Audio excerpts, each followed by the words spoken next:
Hello student, welcome back to my YouTube channel. Last video में हमने देखा था कि लीनियर इक्वेशन जो है, लीनियर इक्वेशन को हम इनवर्स मैट्रिक्स मेथड से सोल्व किया था। उसमें हमने एक टाइप की क्वेश्चन किया था जिसमें क्या था कि अगर डिटरमिनेंट की वैल्यू जो है नॉट इक्वल टू 0 यानी नॉन सिंगुलर आती है तो उस कंडीशन में हम एक्स वाई और जेड की वैल्यू कैसे फाइंड करते हैं। आज की वीडियो में हम देखने वाले हैं कि जो लीनियर इक्वेशन है उस लीनियर इक्वेशन को इनवर्स मेथड से सोल्व करेंगे एंड देन डिटरमिनेंट की वैल्यू अगर जीरो आ जाए उस कंडीशन में जो एक्स वाई और जेड वेरिएबल है इन वेरिएबल की वैल्यू कैसे फाइंड करेंगे जब डिटरमिनेंट की वैल्यू क्या हो, जीरो हो। तो दो ही टाइप के क्वेश्चन बनते हैं इसमें। फर्स्ट टाइप डिटरमिनेंट जीरो हो and second type determinant not equal to zero. तो नॉट इक्वल टू जीरो का हमने पहले ही सॉल्यूशन चेक कर लिया है एक वीडियो में, आपको लिंक मिल जाएगा, डिस्क्रिप्शन में मिल जाएगा लिंक, अदरवाइज प्लेलिस्ट बनी हुई है वहां पे आपको मिल जाएगा। यहाँ अपन देखते हैं कि जब किसी भी मैट्रिक्स का डिटरमिनेंट जीरो आए उस कंडीशन में लीनियर इक्वेशन के एक्स वाई जेड वेरिएबल इनकी वैल्यू कैसे फाइंड करें। चलिए स्टार्ट करते हैं ज़्यादा।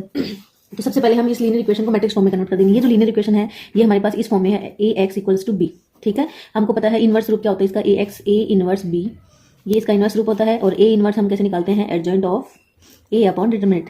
अब डिटरमिनेंट इसीलिए हमें फाइंड करना पड़ता है क्योंकि जब इनवर्स यूज करते हैं उस कंडीशन में डिटरमिनेंट का यूज होता है, इसलिए हमें डिटरमिनेंट चाहिए होता है। तो सबसे पहले डिटरमिनेंट निकाल लेते हैं। डिटरमिनेंट निकालने के लिए आपके पास पहले इस लीनियर इक्वेशन को मैट्रिक्स फॉर्म में कन्वर्ट करेंगे। इस फॉर्म में ए क्या होता है, जो कांस्टेंट वैल्यू है दिस ए एंड एक्स जो है एक्स वाई जेड फॉर्म में और बी जो है इक्वल टर्म में हो जाती है वो बी होता है। तो जब इसको हम चेंज करेंगे ए हमारे पास आ जाएगी 5 3 7 3 26 2 7 2 10। This is a matrix and X क्या है, X Y and Z and B क्या है आपके पास, बी है 4 9 एंड 5। ये एक टाइप, तो ये जो है इस फॉर्म में। अब इस ए मैट्रिक्स की हमें डिटरमिनेंट निकालना है, ए मैट्रिक्स एडजॉइंट निकालना है, मैट्रिक्स ए का ही इनवर्स निकालना है। अब सब हम स्टेप बाय स्टेप करेंगे। सबसे पहले हमें निकाल लेते हैं डिटरमिनेंट ऑफ ए। इसका डिटरमिनेंट निकालेंगे तो ये आ जाएगा 5, फर्स्ट रो कॉलम एलिमिनेट करेंगे तो 26 2 2 10 -3, सेकंड रो और फर्स्ट रो और सेकंड कॉलम एलिमिनेट करेंगे तो आ जाएगा आपके पास 3 2 7 एंड 10 +7। ये रूल होता है, रूल के अकॉर्डिंग नेगेटिव लगता है। First row and third column eliminate करेंगे तो वैल्यू बच जाएगी 3 26 7 एंड 2। इसको सोल्व करेंगे तो 5 पहले इनका मल्टीप्लिकेशन करेंगे 26 इंटू 10 देन -4 -3, इन दोनों का मल्टीप्लाई करेंगे तो 30 -14 +7, इनका इंटू करेंगे तो आ जाएगा 6 -26 इंटू 7। ठीक है, जब इसको आप सोल्व करोगे कम्प्लीटली तो सोल्व हो जाएगा। उसके बाद हमारे पास जो पॉजिटिव टर्म है पॉजिटिव, तो ये बच जाएगा हमारे पास। देखो फर्स्ट जो है इसको सोल्व करेंगे तो आ जाएगा 1280। इसको जब हम सोल्व करेंगे 30 में से 14 तो 16 इंटू 3 तो -48। और जब हम इसको सोल्व करेंगे तो यहाँ से आ जाएगा आपके पास ये 26 और -7 है तो ये नेगेटिव है, इसलिए यहाँ हमारे पास क्या बचेगा, नेगेटिव का 1232 है। अब नेगेटिव नेगेटिव ऐड करेंगे तो ये हो जाएगा 1280। तो यहाँ आ गया हमारे पास 1218 - 1218, वैल्यू कितनी आ गई, zero, means singular value. Determinant क्या आ गई, डिटरमिनेंट इज सिंगुलर वैल्यू, यानी डिटरमिनेंट की वैल्यू आ गई जीरो। अब देखो डिटरमिनेंट को जब एडजॉइंट में डिवाइड करोगे जीरो को, दैट मीन्स इनफाइनाइट टर्म बन जाएंगी। तो हमें या सिर्फ एडजॉइंट निकाल के रखना है, देन हमें इसकी वैल्यू अलग कंडीशन से यूज करनी पड़ेगी। यहाँ हमारे पास आ गया जो है डिटरमिनेंट इज जीरो। अब हम क्या करेंगे, सबसे पहले हम इसके इनवर्स निकाल लेते हैं। वैसे इनवर्स एग्जिस्ट करेगा नहीं, पर हम क्वेश्चन में आपको सिर्फ इनवर्स तक वैल्यू एडजॉइंट निकालना पड़ेगा, वहां तक एडजॉइंट निकाल के छोड़ देना, देन हम अलग कंडीशन यूज करेंगे। इस सिचुएशन में अब हम सबसे पहले क्या आ जाएगा, कोफैक्टर निकालते हैं। जब कोफैक्टर निकालोगे तो C11 क्या होता है, M11, जो भी माइनर है वही कोफैक्टर होता है। उसके लिए हम सबसे पहले क्या करते हैं, first row and first column eliminate करते हैं। तो यहाँ आ जाएगा आपके पास 26 2 2 एंड 10। इनका जब क्रॉस मल्टीप्लाई करोगे तो ये आ जाएगा 260 -4, कितना आ जाएगा 256 आ गया। फिर हम क्या करेंगे, C12 होता है माइनर 1 2 को नेगेटिव से मल्टीप्लाई करते हैं। First row second column eliminate करोगे, पहले वाली वीडियो में सीख चुके हो अब तक आप। फर्स्ट रो और सेकंड कॉलम एलिमिनेट करेंगे तो यहाँ आ गया 3 7 2 और 10।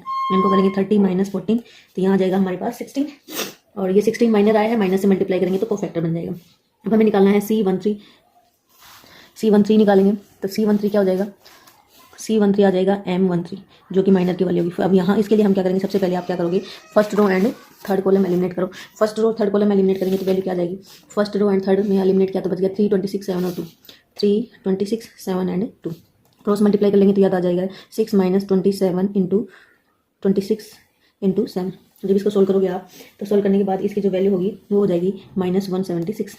देन हमें करना है C21। अब C21 हो जाएगा -M21 के लिए second row first column eliminate करो, सेकंड रो और फर्स्ट कॉलम तो 3 7 2 10, क्या बच गया 3, ये बच गया हमारे पास 3 7 2 10। सोल्व करेंगे तो 30 -14, ये वही 16 आ जाएगा, और माइनस इंटू करना है तो -16 आ जाएगा। अब हमें निकालना है C22, ये हो जाएगा -2 2, second row second column eliminate, second row and second column तो 5 7 7 10, क्या बच गया 5 7 7 10, यानी 50 -49, क्या आ गया 1 आ गया। अब हमें निकालना है C23 हो जाएगा -23, यानी माइनर की जो वैल्यू आएगी उसको नेगेटिव से मल्टीप्लाई कर दोगे। सेकंड रो थर्ड कॉलम तो 5 3 7 2, क्या बच गया 5 3 7 2, यह आ जाएगा 10 -21, 10 माइनस 21 तो बच गया 11। अब 11 और नेगेटिव 11 बचा और ये नेगेटिव मिलकर क्या हो जाएगा पॉजिटिव। अब हमें वैल्यू निकालनी है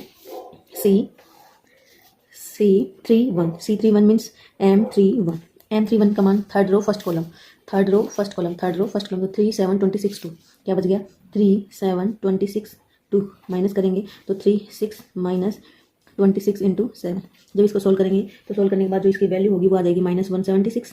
हमें निकालना 3 2 इसको ये ले जाएगी माइनस M32 सोल्व करोगे थर्ड रो और सेकंड कॉलम 5372 क्या बच गया 5372 इंटू करेंगे 10 माइनस 21 क्या आ जाएगा 10 माइनस 21 तो यहाँ आ जाएगा हमारे पास माइनस का 11 और माइनस ऑलरेडी है तो क्या आ जाएगा +11।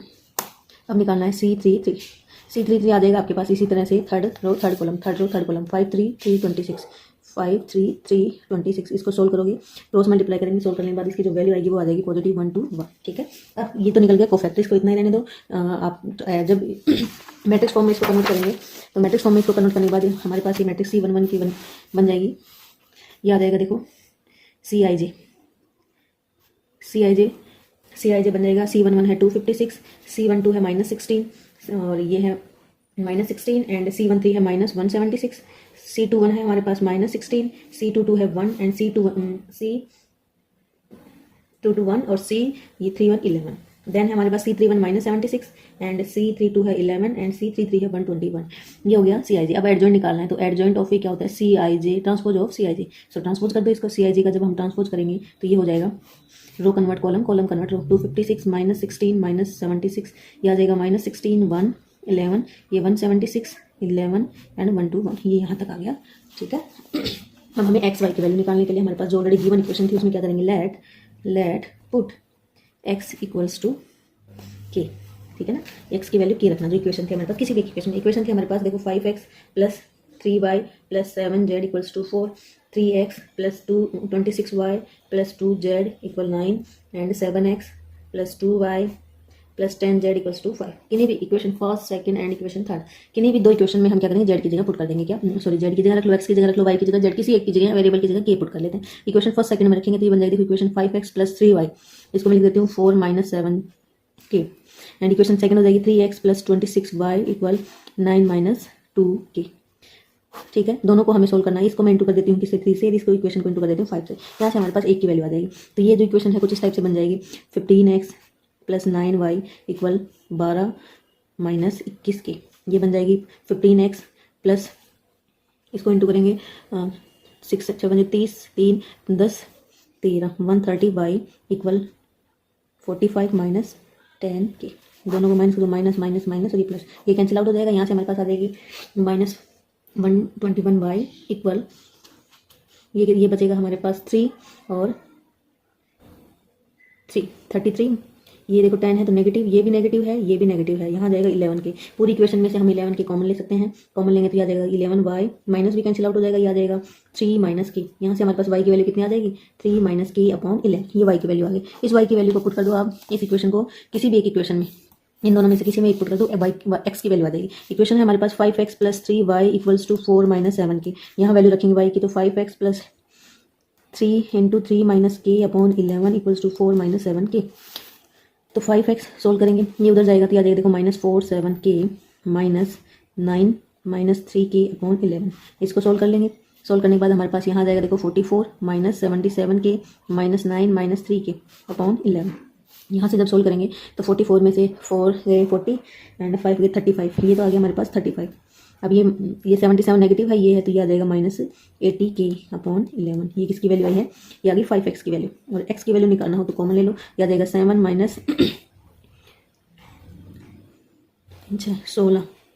16k/11। ये किसकी वैल्यू आ गई, ये आ गई हमारे पास x की वैल्यू। तो ये आ गई x की वैल्यू। y की वैल्यू हमारे पास कितनी है 3 - k/11 एंड z की वैल्यू हमने क्या रखी थी k। तो ये 3 वैल्यू इस तरह हम निकाल सकते हैं। ठीक है, ये अगर ये सिचुएशन तब अप्लाई करेंगे जब डिटर्मिनेंट की वैल्यू क्या हो 0 हो, और जब डिटर्मिनेंट नॉट 0 हो तब हम पहले वाले टाइप से ही करेंगे। डायरेक्ट हम एडजॉइंट निकालेंगे, इनवर्स निकालेंगे और डिटर्मिनेंट का हम उसमें डिवाइड कर देंगे। ये हमने इसलिए किया क्योंकि डिटर्मिनेंट डिवाइड करेंगे तो डिटर्मिनेंट की वैल्यू 0 है तो वहीं पे क्या हो जाएगा इनफाइनाइट हो जाएगा। इसलिए हम ये कंडीशन अप्लाई नहीं कर सकते क्योंकि हमारे पास ये जो एडजॉइंट आया है, जब एडजॉइंट को आप इंटू करोगे b से क्योंकि इन्वर्स तो 0 हो गया हमारे पास। बी हमारे पास था 4, 9 और 5, और ये हमारे पास वैल्यू क्या थी, 0 0 हो जाएगी सिचुएशन में, क्योंकि हमारे पास टर्म सारे 0 हैं। इसलिए हमारे पास जब adjoint of A into B करते हैं उस कंडीशन में 0 आ रहा है, क्योंकि डिटर्मिनेंट 0 आ रहा है तो पूरी टर्म में क्या हो जाएगी, 0 मीन्स इनफाइनाइट हो जाएगी। इसलिए यहाँ से तो आंसर आएगा नहीं। जब डिटर्मिनेंट 0 आ जाएगी उस कंडीशन में हम ये मेथड अप्लाई करेंगे और एक्स वाई जेड वेरिएबल की वैल्यू फाइंड करेंगे। ये थे दो टाइप के क्वेश्चन बनते हैं, first and second type. Clear. और अगर बी पूरा ही 0 दे रखा है उस कंडीशन में एक्स भी 0 हो जाएगा, वाई भी 0 हो जाएगा और जेड भी, तीनों वेरिएबल क्या हो जाएंगे, 0। आज के लिए इतना ही यूनिट होगी कंप्लीट, और नेक्स्ट यूनिट हम जल्दी ही स्टार्ट करेंगे।